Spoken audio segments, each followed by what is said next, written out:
I am not a mouse pad, and you are joining me today for my new set of videos online titled Let's Build a Module. So the purpose of these videos is to introduce old players, new players alike to the nuances of building your own dungeon. Not just dungeon, but module, campaign, the entirety of a quest line. And we're going to build it together. So, to start off with, we're going to build where the adventurers first meet and basically what's going to be the center of their early quests in the game line.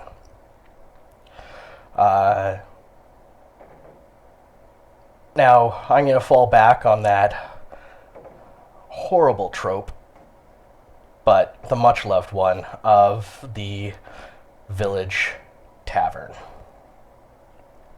This is going to be where the adventurers first either meet one another if they don't know each other beforehand, and where they're going to find their quests or their adventures that are going to take them from being little level 1 nothings to powerful adventurers. Beautiful thing about building a campaign like this yourself is you get to decide what's going to happen. A lot of adventurers and a lot of DMs start out in published modules. I own several myself, and they are great ways to start adventuring careers. But there comes a time in every DM's experience where they find that they are no longer content with running other people's games. And they want to build something themselves. But sometimes this doesn't go over too well, usually due to lack of experience. I myself have been playing Dungeons & Dragons for about 15 years. I started playing with my dad. My dad was my DM, and I would play with him and his friends when I was about 10 years old. And I started DMing when I was about 14. Originally, it was just for family members and close friends. Now I run 2 sessions for 2 different groups, and I like to consider myself a successful DM, but everybody's got their faults.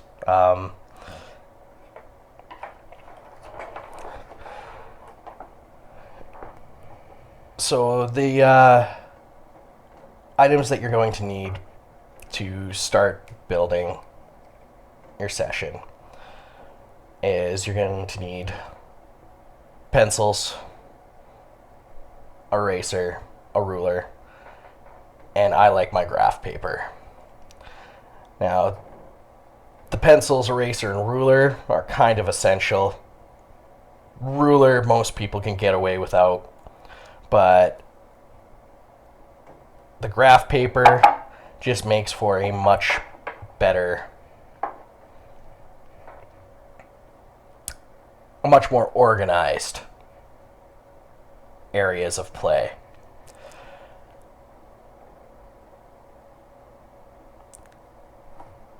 Some other things that you're going to need as we go through this is I like to get these kind of notepads. They make for great little module builders. You can pretty much fit an adventure, and actually several adventures if you space it out properly in one of these. I like to do each adventure in one. That way I can go back to a module, I can store my maps in it, and it's pre-made and ready to go, and I can run it for characters. And I can also hand it off to other DMs who want to play something but don't have the time or don't want to put in the effort of building their own campaign session. Or to inexperienced DMs who are brand new starting out and need somewhere to start.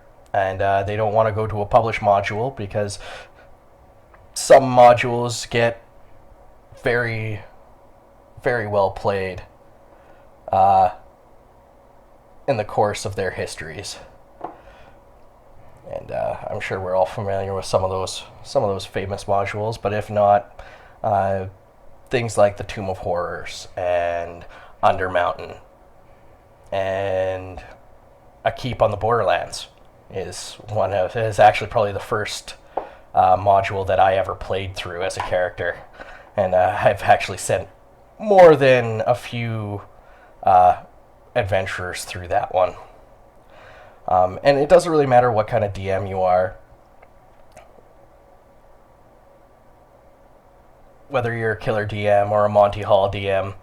Building your own campaign from scratch is extremely gratifying, especially when you get a dedicated group of characters, a dedicated group of players who go through it.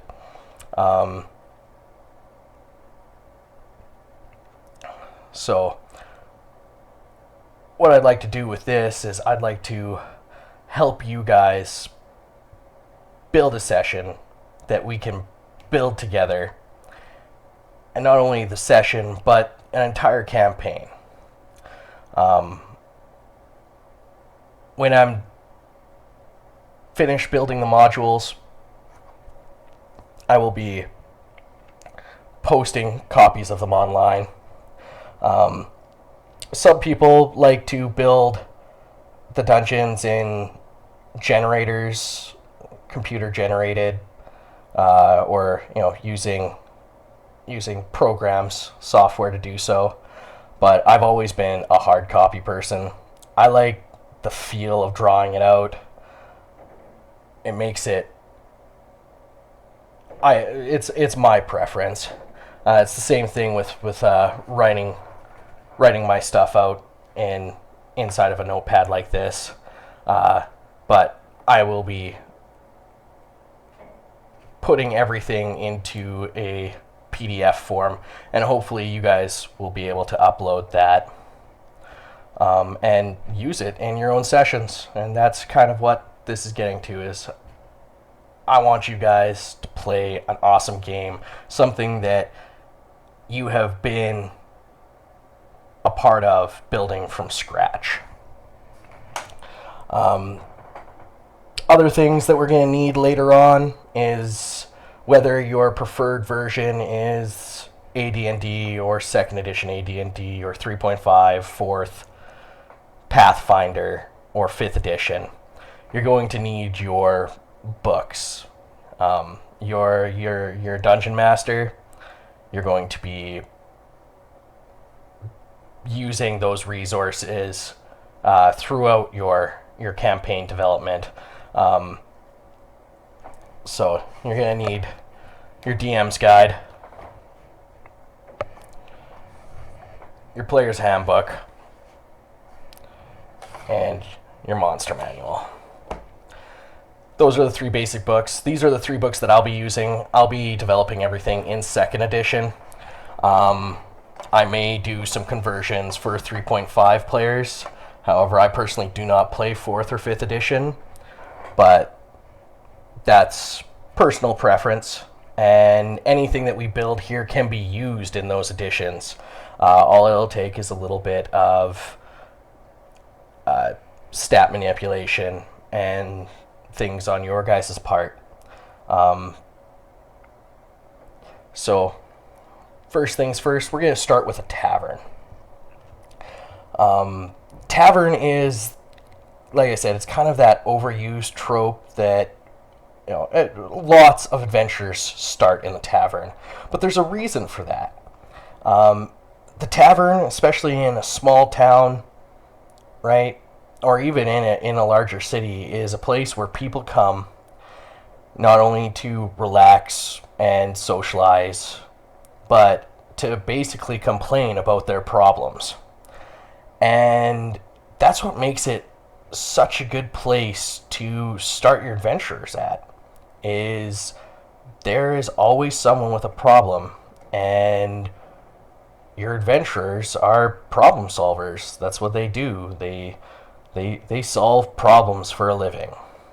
Now, they're not mathematicians. It's not that kind of problem. It's whatever is ailing the individual at the moment, whether it's dangerous, puzzling, or just kind of plain inconvenient. The adventurer's job is to, find a task that they enjoy and complete it and gain a reward from it, whether that reward is a moral reward because they did something good and they want to feel good about themselves, a monetary one because they need to live, they need to have money to survive, or a physical reward, which would be, items that they can use to further their careers as adventurers.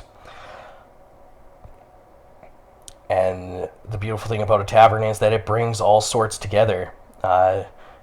In that small town, that tavern could have, a noble staying there if he didn't just occupy a manor in the town, to a merchant lord, to a thief, to your average common individual.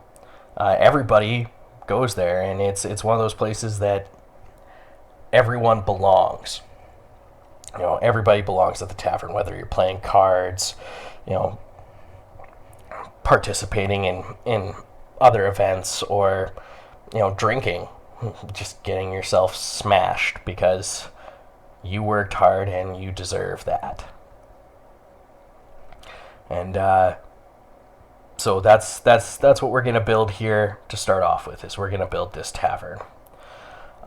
So when I think about a tavern, the first thing I think about is the bar, right? It's kind of the place that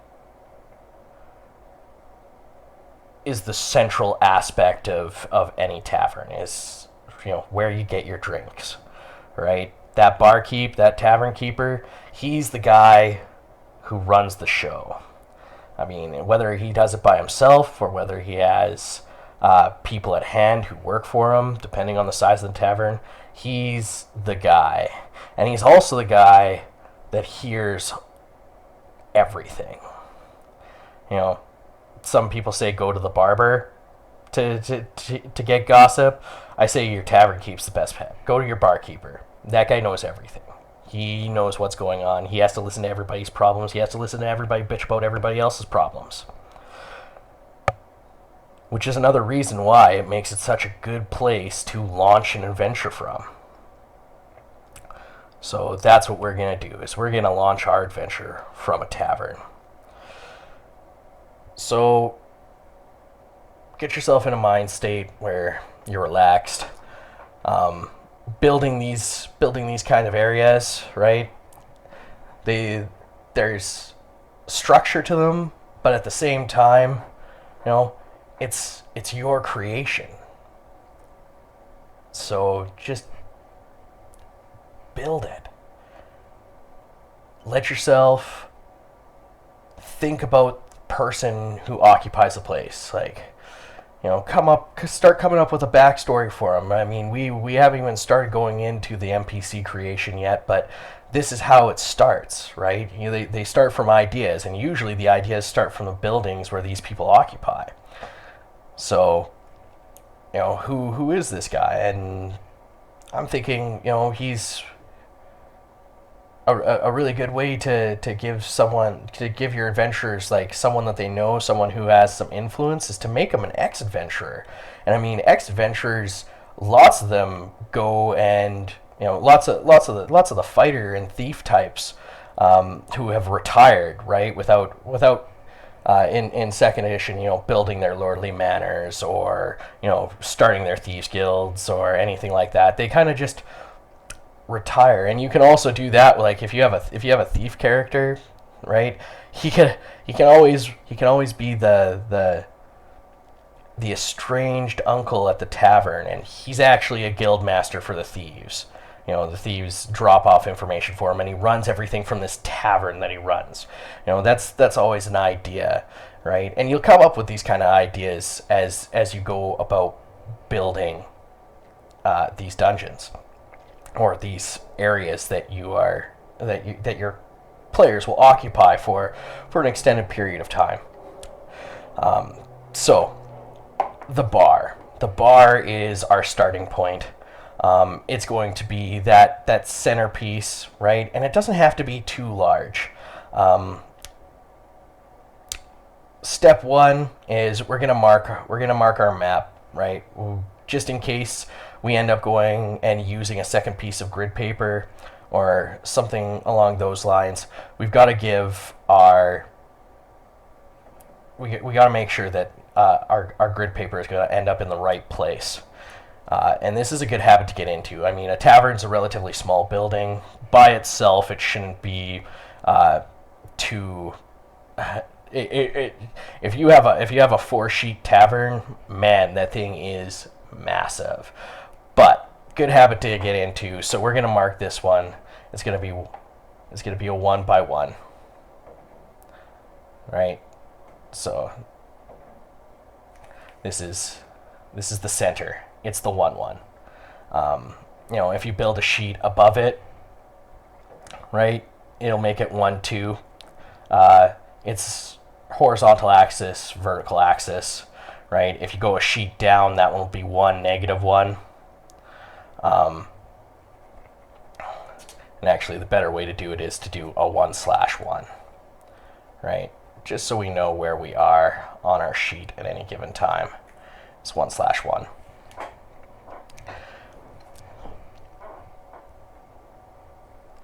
If you go left, right, that's gonna take you into the negatives. So it'll be -1/1. If you're going forward, or sorry, if you're going to the right, it'll be 2/1, and so on and so forth. Next, let's build this bar. So this is going to be a rural town tavern. So it's not going to be too large, but it's also going to be the center of commerce for this area. That's another beautiful thing about the tavern is that everybody goes there, and you can create reasons why everybody goes there. I mean, there's going to be, well, first of all, that's where the booze is. I mean, unless you want to drink,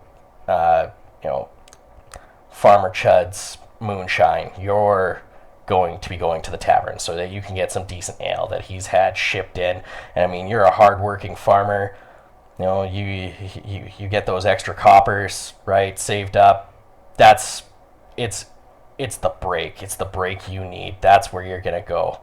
And not only that, but taverns usually have some of the largest cooking facilities or meat processing facilities in a village. A tavern is often the one that'll provide provisions for groups of individuals who are coming through, right? So they potentially have smokehouses or large ovens and a nice kitchen space, right? So often I like to think that farmers would go there, right? And that would be the trade-off. They bring in an old heifer that they're going to they want to keep the meat from, right, before she dies. So they bring her in, right? They butcher her out back and skin her and throw her in the standing ovens, right? And slow cook it, right? The tavern keeper keeps a portion of it. The rest goes to the farmer, right? And the farmer doesn't have to worry about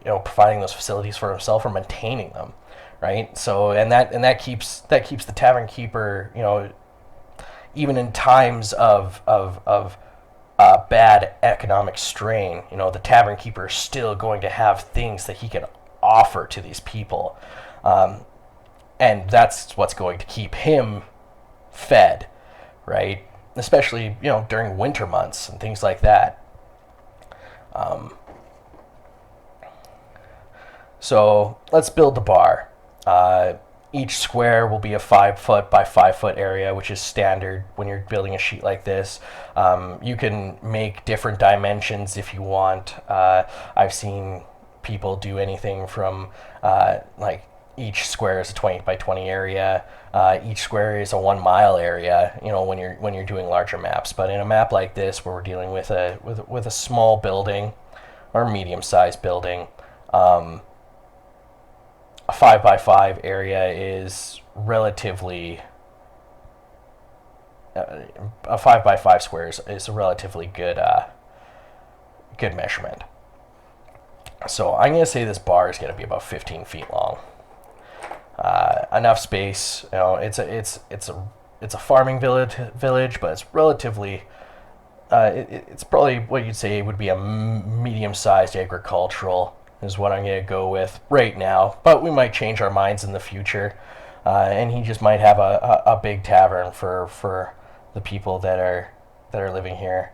I mean, like I said, it's a center of commerce, and the bar is going to be about 1.5 feet, maybe almost 2 feet wide.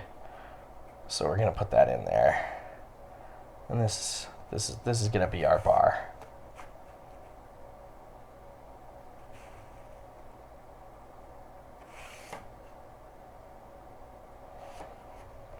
All right, and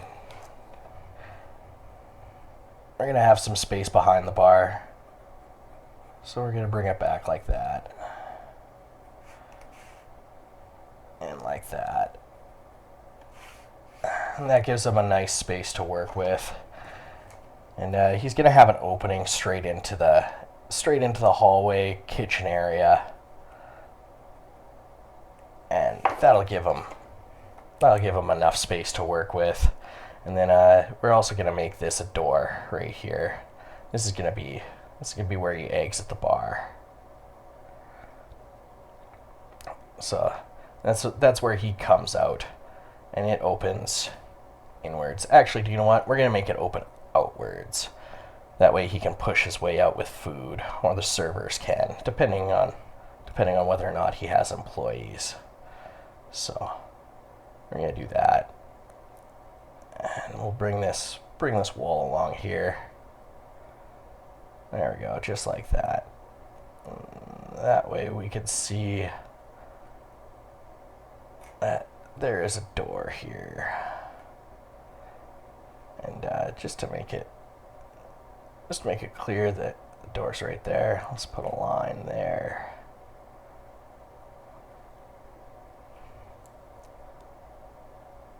There we go.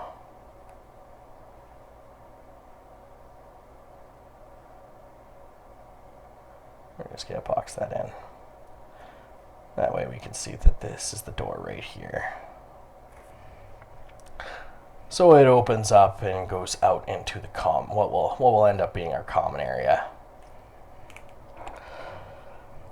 Now we're going to build a kitchen, because that's one of the most important parts of the tavern.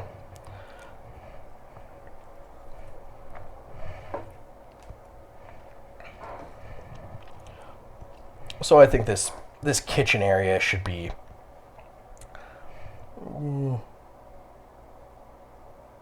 let's call it 20 feet wide. And it's going to start right from this part of the wall right here. And we're going to take it out another.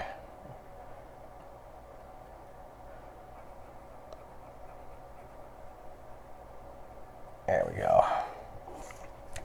And then we're going to make it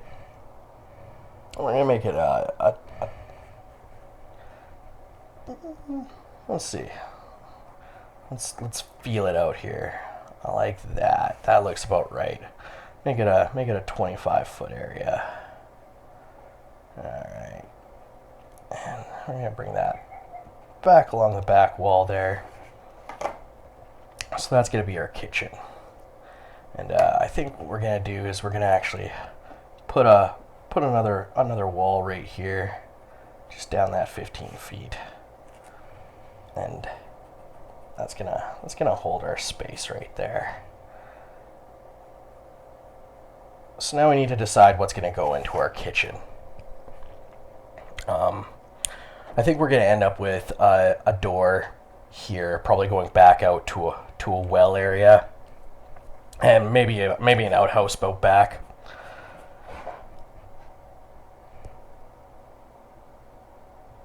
So I think we should have like a wash basin right here.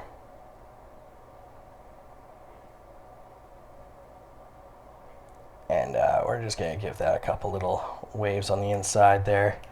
And it's just going to represent, it's a relatively large washing area. So since we've made a marking that isn't easily recognizable, what we're going to do is we're going to actually legend that. So a legend is just an indicator on the side of the map here. It's going to tell us that this is a wash basin.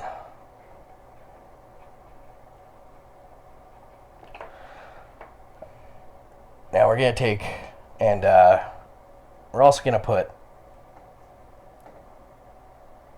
put a crate here.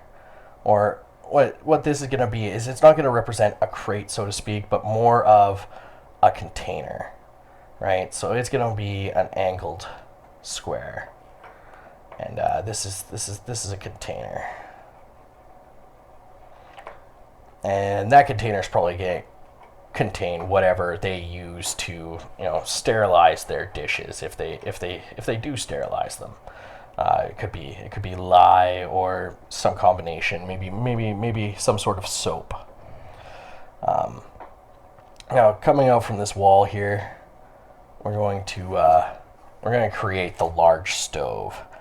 And what this stove is going to do is it's actually going to get fed from the outside. It's going to get stoked from the outside.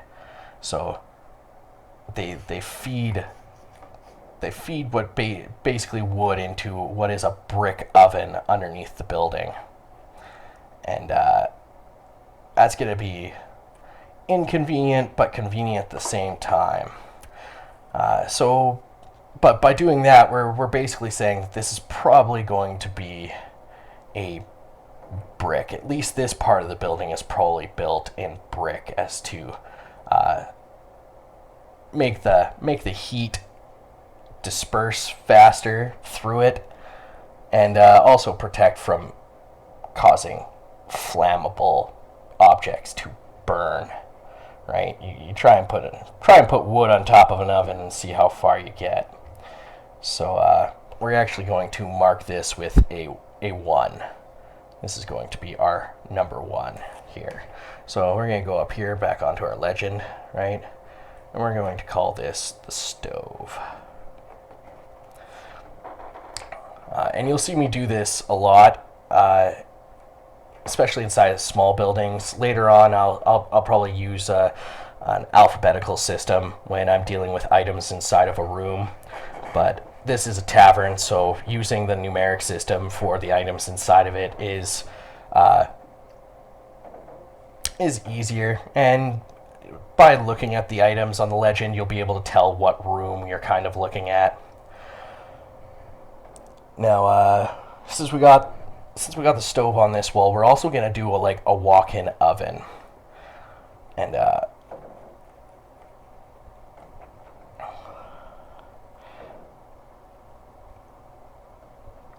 so it's very important that this door opens outwards, because when you release heat, right? If it didn't go outwards, the pressure from the heat would build up, and you wouldn't actually be able to open the door without severe burns.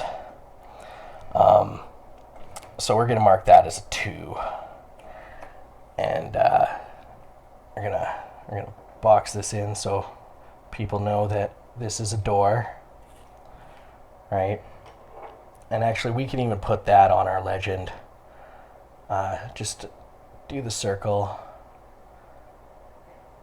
and the box, and that's a door. And then number 2 is going to be our walk-in oven. There we go. And this is also, it's also good to put a legend. I mean, we could fill this information inside of our notebook, right, and create the legend inside of our notebook, but it's good to have it on the map, because if you show your map to your players, that way they don't have to reference your private DMing material, right? The material for them is right there on the map, so that they can see what they're looking at.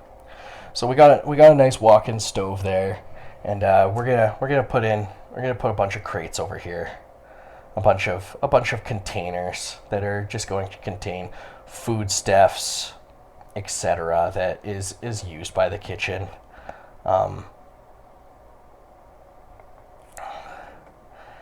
And you could make that as big as you like. I think 3 is representative enough of what they need. And we're gonna put this central, put it in like a central prep table for them to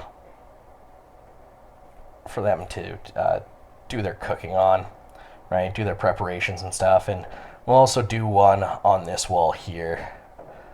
That way they got lots of room to move around. They can do lots of stuff. They can keep their meats separate, etc. And I think that actually finishes off our kitchen. So you'll see we've got a nice little area here.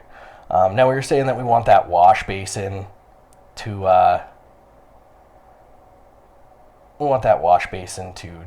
be able to be fed from a well, right? They probably boil water on the stove and use the warmer water, or they might just use cold water. So we're gonna put our little brick action here, right? And we're gonna have a door, and the door is gonna open inwards. So we're gonna have a wall there, nice little wall, and then we're gonna extend this out. And on the right hand side here, I think we're going to end up having a cellar that goes down into the basement that he's going to store his liquor. And a room so that he has some stuff on top. So you have like a stock room, and then the storeroom down below. And then we're also probably going to provide him with living quarters here at the back end of the tavern. And that's gonna be where him and we might as well give him a wife. So he's gonna have a wife, I think. And we're gonna give him a relatively large area here to work with. And we're gonna bring it down, and it's gonna connect with this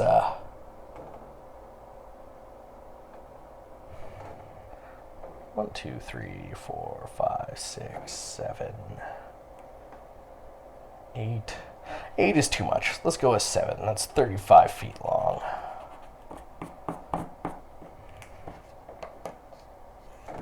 Yeah, that's better. We're gonna bring it down, and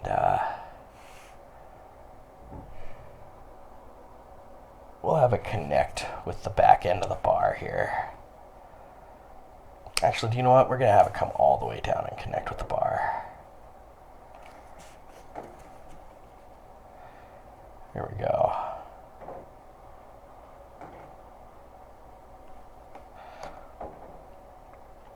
Very nice, very nice. Okay, so let's bring this wall down here, and we're gonna throw another door right here, I think. And it's gonna go outwards. So it's gonna open like that. There we go. And we'll break that off. Make him realize it's a door. So we got a door. It's gonna open out.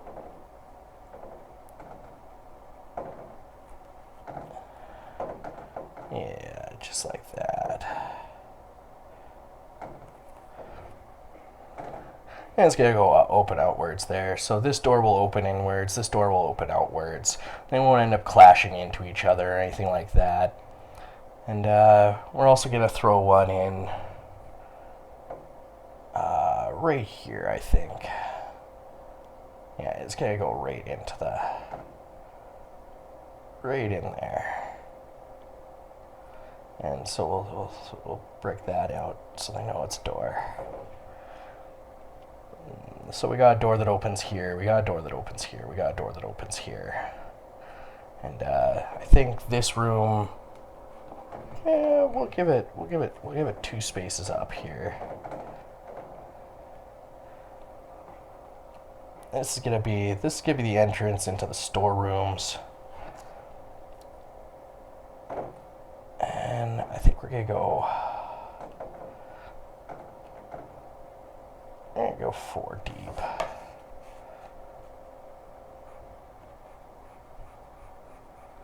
There we go. Not bad. I'm not drawing on a line, so I can erase that one. And draw it nicely on the line there. Oh, I'm off to the other side this time. Time to switch to a sharper pencil. There we go. Nicely done. Okay, so we got that area here. And so we got this nice big storeroom area. And I think we're gonna put some. We're gonna make a symbol here for barrels. And so take 2 circles, 2 lines. That's gonna be a barrel. And so he's gonna have some barrels of liquor up here.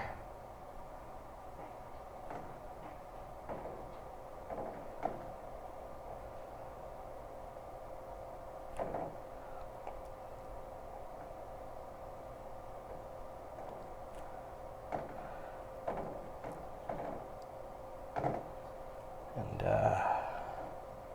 yeah, just like that.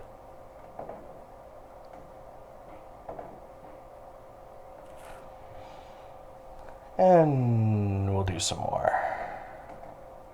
Because you can expect to go through probably around 5 barrels a night. That's what we're gonna say. And then we're gonna have a cabinet here,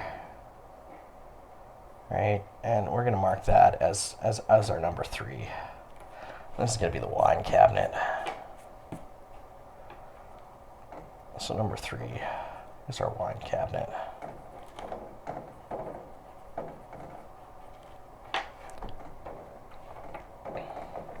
So that's where he's gonna keep the wines. That's where he's gonna keep the finer stuff.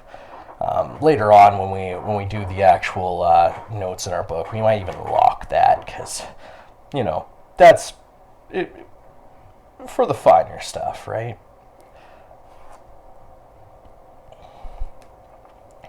The next thing that we're gonna do inside this liquor area, this liquor storage area, is that he's gonna actually have a lift here. So what we're going to do is we're going to make a pulley symbol.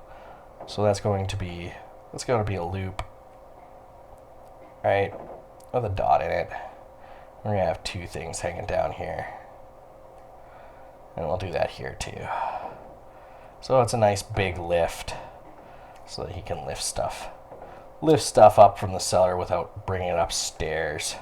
Speaking of stairs, we're actually going to mark this off right here.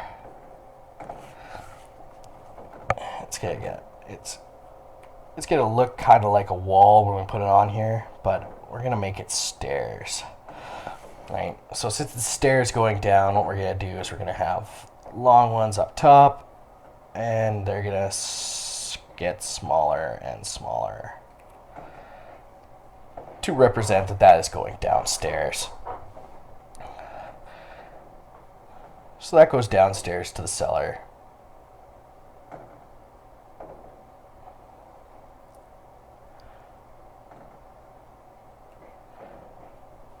Actually, what we'll do is we'll just mark that off here like that, just to represent that this area is not really used. And then we got stairs going down. So the landing will be in this area, 10 feet down, underneath the building. Nice little area. Now I'm looking at this area here, and I'm thinking it's kind of empty. We should probably put something in it. But at the same time, there's no real need to.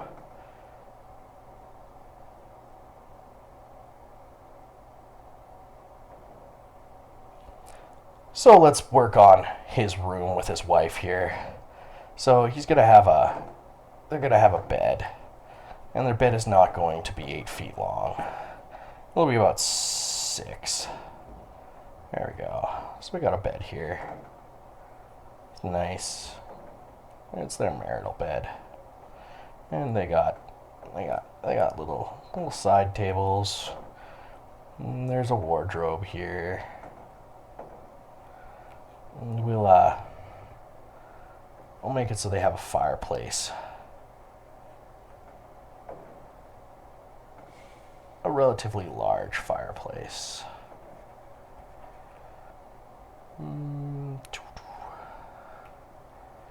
Yeah, just like that.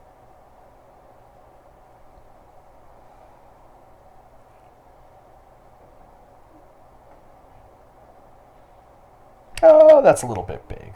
Let's make that a little bit smaller.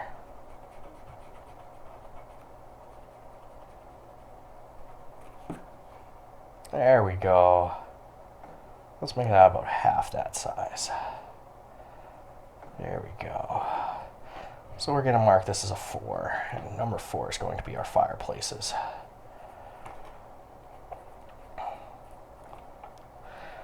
And we're gonna throw a couple big comfy chairs down here for them. And that's how we're gonna mark a chair. This is gonna be our comfy chair.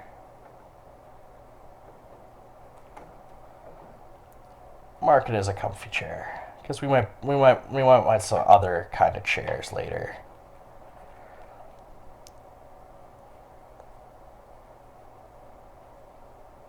So there we go.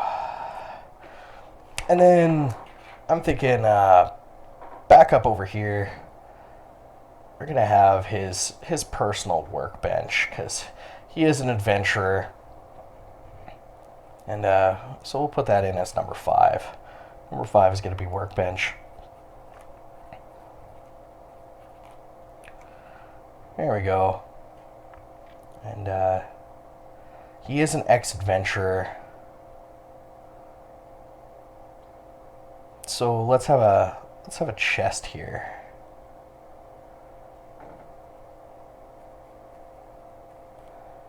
And we're gonna. You can do a lot of things to mark a chest. I'm just gonna mark it as number 6, and I'm gonna say that's his chest. There we go. All right. Do you know what? I'm looking at this and I'm thinking we're gonna have a little area just out over here. It's going to jut out of the building a little bit.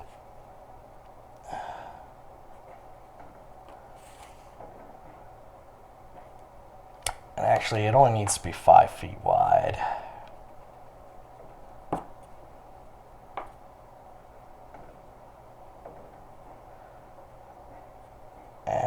mark this at 7, and this is going to be our cellar access. So that way, when he gets goods brought in, they get brought in from outside, go straight into the cellar. They don't have to go through the tavern to get into the cellar, and he doesn't have to use his ropes or pulleys to do that. It's a ramp down kind of thing. So they just get rolled down there, and then he has the pulleys and stuff to bring him up. And that's going to be the gist of it.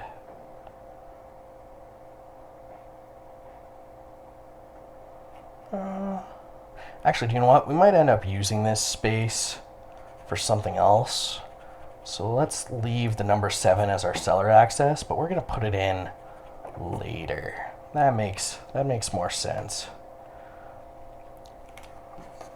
So, got that. That's his bed chambers. There's a chest. He's got some comfy chairs and stuff. The kitchen is good to go. We have the cellar access. We have the behind the bar. Do you know what? Let's put a couple of these barrels behind the bar here. Because, you know, he has some out there ready to go. Yeah, we like that. There we go. Nice little area behind the bar there. Alright. So now that we've done that, so now we have the back of the house done.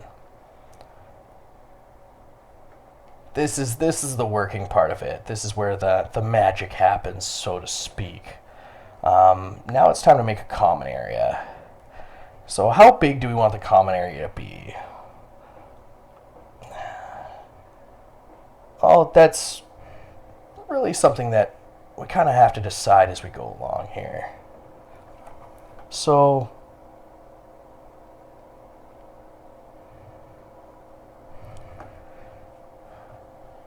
I think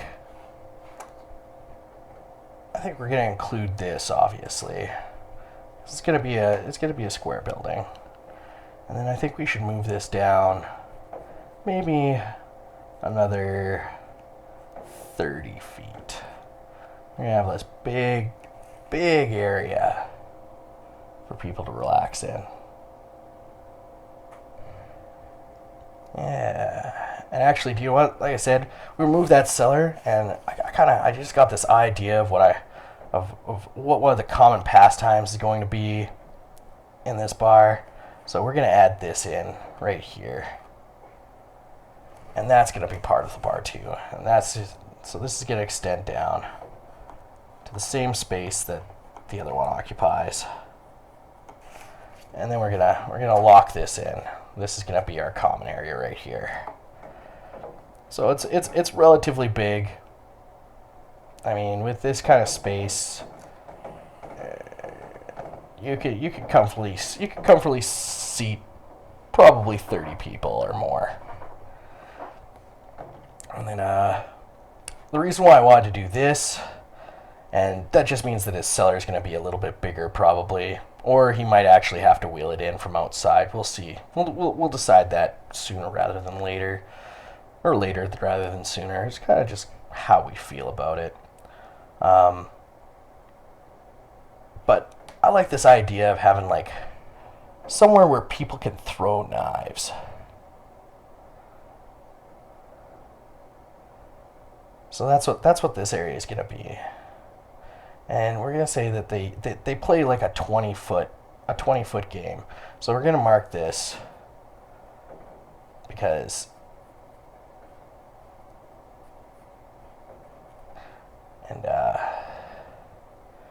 we're gonna mark X as legal throwing distance.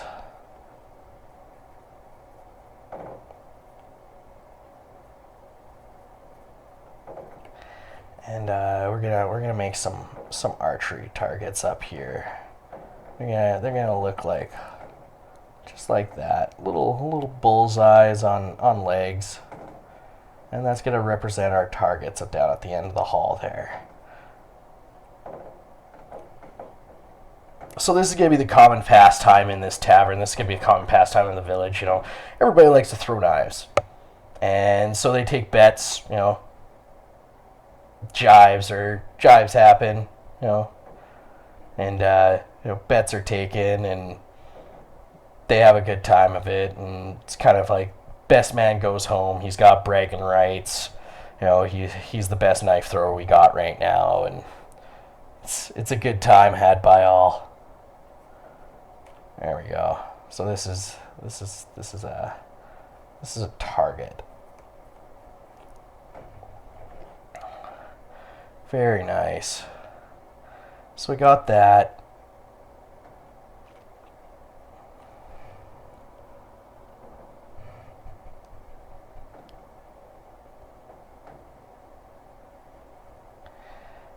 And you know what? We locked this in down here. I think I actually want to add an extra 10 feet on there. We got 30. Yeah, do you want? This is why we have erasers. We're going to go and we're going to add an extra 10 feet because I want it to be a little bit bigger than that. I want it to be a really comfortable space for people. And that's what he wants. That's what the tavern keeper wants. He wants it to be, and he likes this people. He probably adventured around this area, and he's probably pretty well known, and everybody kind of respects him, and he provides a good time. And if anybody's out of line, well, they aren't out of line for long. He can hold his own. And we're gonna put a little. We're gonna add that onto the front there. That's gonna be the entrance. And we're gonna make this double doors, so we're gonna give that right there, just so people know it's door. There we go. And you can see where people come in. Very nice. Looks good. Now we got this nice wide open space. And I'm looking at it, and this is a tavern. And what I'm thinking is there's gonna be rooms, but they're gonna be upstairs. And that's also another reason why I kind of wanted to extend this, is because he doesn't want, the rooms are all going to be up over top of the common area. He doesn't want to have to hear them in his area. He doesn't want to have to hear them over the kitchen. He doesn't want to hear them over his own living space. So this is his area. And so we got a landing area. And so this one, we went big and went down to motion that those stairs were going down. So this one we're going to go small, and they're going to get bigger as you go up. Until finally you have top of the stairs. Very, very nice. All right. Now it's time to populate this common area. First things first, we need a nice big fireplace. I think that's gonna come over here, and it's gonna pop up like that, and come out over here, down like that, and we're gonna put number 4 next to that. And he's gonna have some nice big comfy chairs sitting in front of it. The older folks like that. And on cold winter nights, if we get cold winter nights, we haven't really decided what kind of weather or even what kind of area this is located in, but we're gonna have the big comfy chair area. This is where people are gonna come to just relax, grab a glass of maybe some harder liquor. This is probably where the older guys hang out. The younger guys, they all party over here with the knives, but the older guys, they're all just sit down in front of a fire, relax. And we're gonna throw this in right here too. And this is gonna be we're actually gonna give this one a number. We are up to number 7, so this is gonna be number 8. And so we've kind of gotten a big legend over here, and we're probably gonna need this space up here. So I'm gonna actually take it, and I'm gonna need this space down here. So I'm going to take it, and I'm going to start start putting some of my legend over here. So this is going to be number 8, and it's going to be the bard stage. So when they have an entertainer, when they have a bard come in, that's where he's going to sit up. He's going to play his lute. He's going to tell his stories. You got guys in front of the fire that can listen. You're going to have some tables around here that can all listen, right? And then these guys over here are making a ruckus. They can still hear them, but not as much. And, these guys over here who want like a nice quiet space to talk, chit-chat, or to drink and, converse about important things. They're not going to be listening to him as much, but it gives them a good acoustic range around that area. And so I think the next part is we're gonna start drawing some tables, and we're gonna draw some bar stools. So we're gonna make this. It's gonna be that just the little circle in 3, and that's gonna be a bar stool.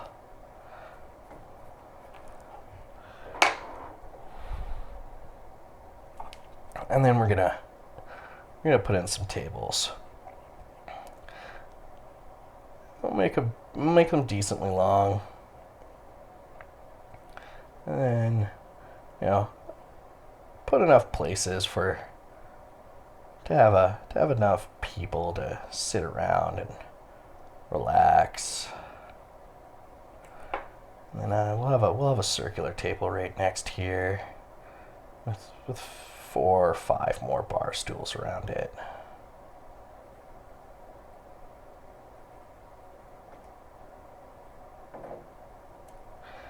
And then we're gonna have this section of the bar open for someone to like grab drinks off the bar, but the rest of it is gonna have some bar stools in front of it.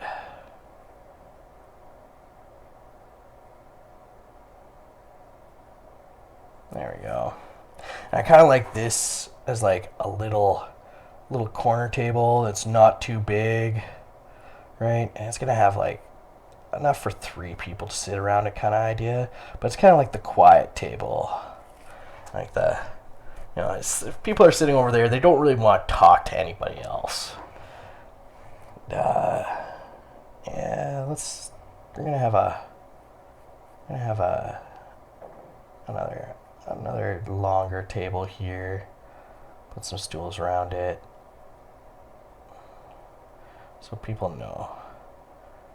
And this is important, right? You're fleshing out this area.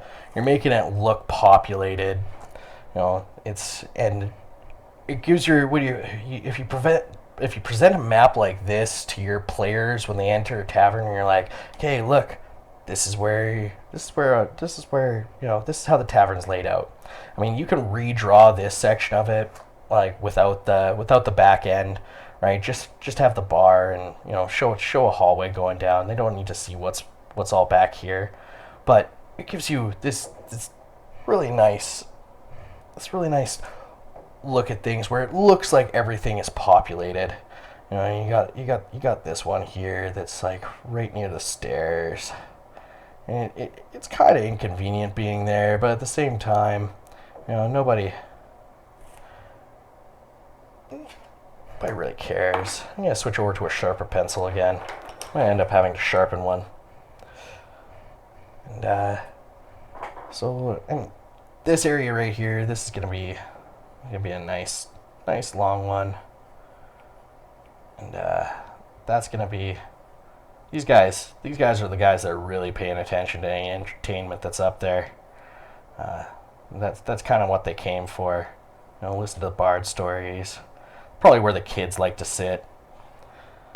And I know you're like, oh, wait, kids in a tavern? Yeah, kids in a tavern. The kids come here too. This is where story time happens.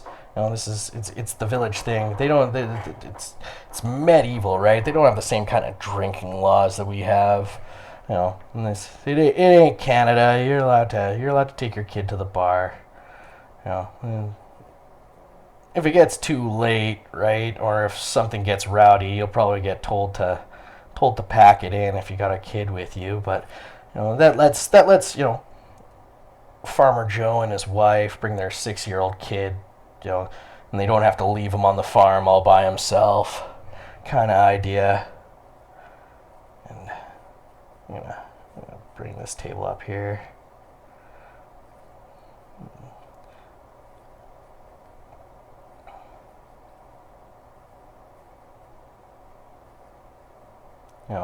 And the thing is like, you build a tavern like this, and suddenly this also becomes like the common area. This is probably where the villagers get together to talk about. This might be where council meetings are held. It's the central building of this farming community, and I think that's what it's gonna be, a farming community. And this is what I was talking about, where you build stuff like this, and you'll figure out what it's all about as you're building it. Don't start off with an idea in your head. It becomes really restrictive, and you'll find yourself blocking yourself more often than not, and even getting some a form of DM's block, so to speak, or a writer's block, where you can't figure out what all this was for, or you can't figure out where it's going. If you kind of just let things build themselves, you'll find that they'll come out more organized than you'd ever think that they were capable of. And another thing is if you're a DM,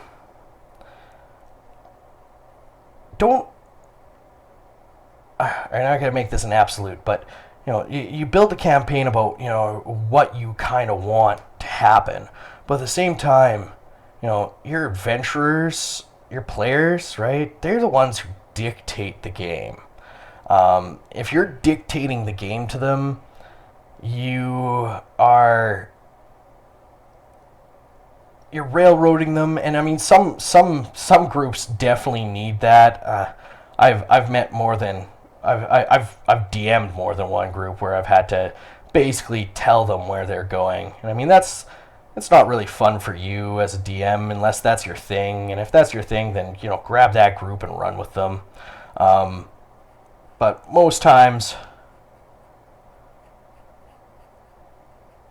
the players kind of decide where they're going to go, and your job as the DM is to provide them with options, right? Or have the world around them react to what they think they want or need, or what they think they're capable of.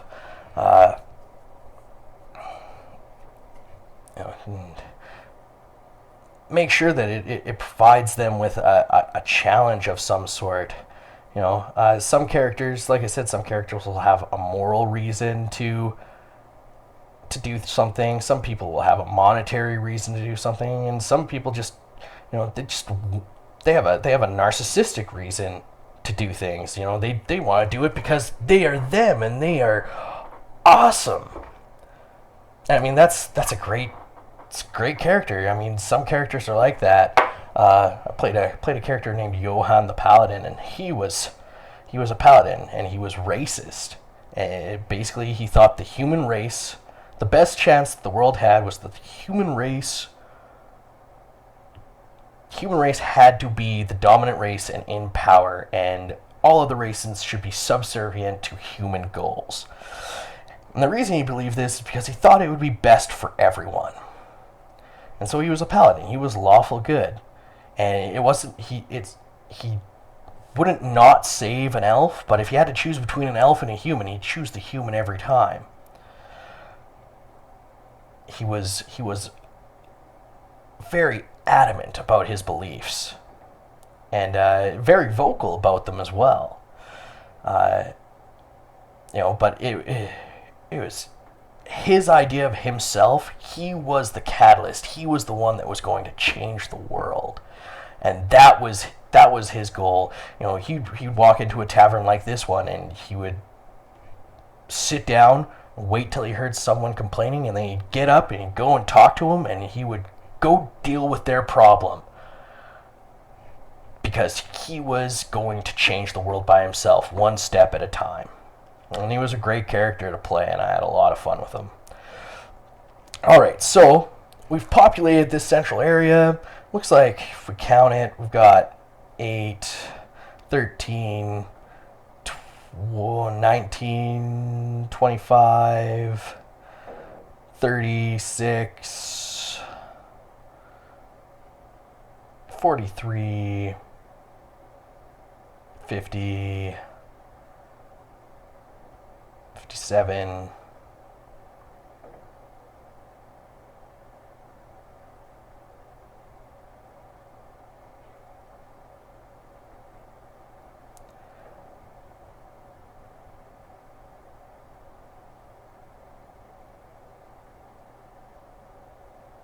looks like we almost got about 85 seats in here, give or take.